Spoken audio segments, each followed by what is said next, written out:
নমস্কার, রান্নাঘরে রাজশ্রীতে আপনাদের সকলকে স্বাগত জানাই। আজ আমি আপনাদেরকে ব্রোকলি দিয়ে একটি নতুন রকমের রেসিপি করে দেখাবো। তাহলে এবার শুরু করছি। এখানে আমি 500 গ্রাম ব্রোকলি পরিষ্কার করে ধুয়ে কেটে নিয়েছি। এখানে আমি একটা পাত্রে গরম জল বসিয়েছি, অল্প নুন দিলাম, জলটা ফুটে উঠলে ব্রোকলিগুলোকে দিয়ে দিচ্ছি। একটু ফুটে উঠলে ব্রোকলিগুলোর থেকে জলটা ছেঁকে নেব। ব্রোকলিগুলোর থেকে জলটা ভালো করে ঝরিয়ে নিলাম। ব্রোকলিগুলো ঠান্ডা হয়ে গেছে, এবার অল্প নুন দিয়ে দিলাম, অল্প হলুদ আর তার সাথে অল্প লঙ্কার গুঁড়ো দিলাম। এবার দিয়ে দেব 2 চামচ উঁচু উঁচু করে বেসন আর 1 চামচ ময়দা।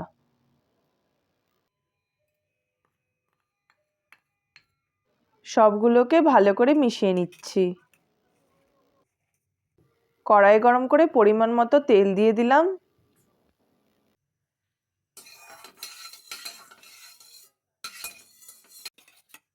মেখে নেওয়া ব্রোকলিগুলোকে এবার দিয়ে দিলাম। ব্রোকলিগুলোকে আস্তে আস্তে করে ভালো করে ভেজে নিচ্ছি।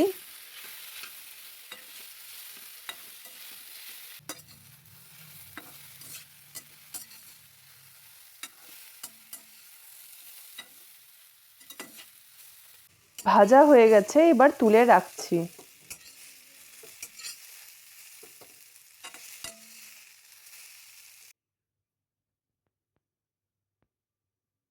একই কড়াইতে আরও অল্প তেল দিলাম। এর মধ্যে একটা বড় পেঁয়াজ লম্বা করে কেটে রাখা দিয়ে দিলাম। পেঁয়াজটা হালকা লাল করে ভেজে নেব। এবার কেটে রাখা অল্প টমেটো আর কাঁচা লঙ্কা দিয়ে দিলাম।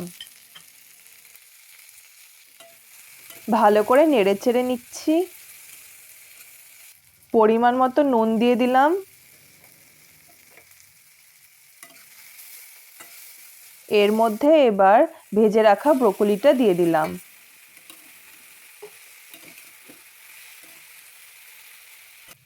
ওপর দিয়ে একটা ঢাকনা দিয়ে দিলাম।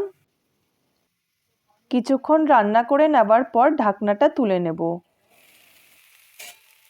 ব্রোকলিগুলো প্রায় ভালো মতো সেদ্ধ হয়ে এসেছে।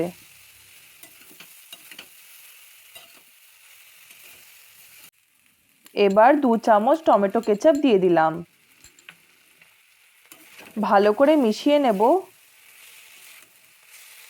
অল্প গরম মশলা দিয়ে নামিয়ে নেব।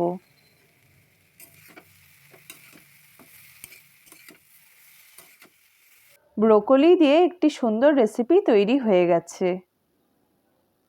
আমার এই রেসিপিটি ভালো লাগলে তাহলে প্লিজ লাইক আর সাবস্ক্রাইব করে দিয়েন।